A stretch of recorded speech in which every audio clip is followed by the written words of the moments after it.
अकोला जिल्ह्यातील शिवभोजन योजनेअंतर्गत शिवभोजन थाळीचे 10 महिन्यांपासून जे अनुदान रखडले असून पुरवठा विभागाने वित्तीय सल्लागार व उपसचिवांना 3,66,31,905 रुपयांच्या निधीची मागणी केली आहे।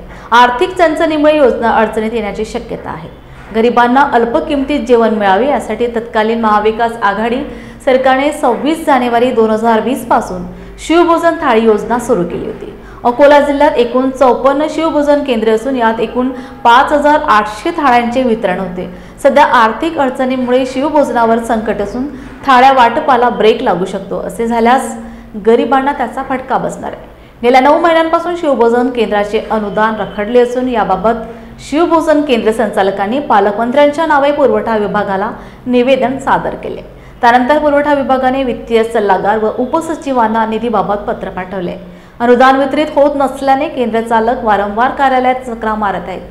त्यांच्यामध्ये रोष निर्माण झालाय, त्यामुळे मागणीनुसार निधी उपलब्ध करून द्यावा असेही नमूद केले। काय कारवाई होणार आहे पाहणे गरजेचे आहे। हे बघा, मागील 8 ते 9 महिन्यापासून म्हणजे सप्टेंबर 2024 पासून अकोला जिल्ह्यातील शिवभोजन केंद्र चालकांचे अनुदान हे थांबलेले आहे। त्याचं कारण असं आहे की अकोल्यातील जे काही अधिकारी आणि कर्मचारी आहेत त्यांच्या अडवणुकीच्या वागणुकीमुळे हे अनुदान थांबलेलं आहे। मार्च 2025 मध्ये इथं ग्रँड आलेली होती, ती परत गेली आणि त्यानंतर आजपर्यंत ग्रँड आलेली नाही आहे। तरी माझी शासनाला आपल्या माध्यमातून विनंती आहे की अकोल्यातील शिवभोजन चालकांची परिस्थिती अत्यंत गंभीर झालेली आहे। जवळपास 8 ते 10 महिन्याचं अनुदान हे थकलेलं आहे आणि जर लवकरात लवकर अनुदान न मिळाल्यास अकोल्यातील शिवभोजन केंद्र बंद होण्याची वेळ आलेली आहे।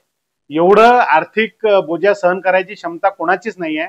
तरी शासनाने त्वरित शिवभोजन केंद्र चालकांचे अनुदान हे वितरित करावे ही विनंती आहे।